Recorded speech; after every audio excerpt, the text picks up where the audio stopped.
Getting shoulder pain when you do push-ups, you're probably making this one mistake and it's messing up your shoulders. Most people do push-ups like this, and that leads to extra stress on your shoulders, less chest activation, and yeah, pain starts kicking in. When your elbows flare out like this, all the pressure shifts to your shoulder joint. In simple terms, your shoulders are doing the work your chest should be doing, and that's why it hurts. Step 1. Elbow position. Keep your elbows closer to your body, about 30 to 45 degrees. Step 2. Body alignment.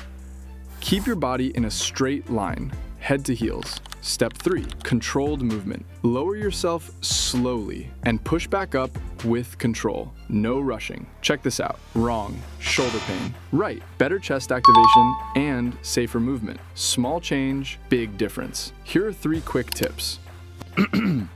Keep your hands slightly wider than shoulder width. Engage your core.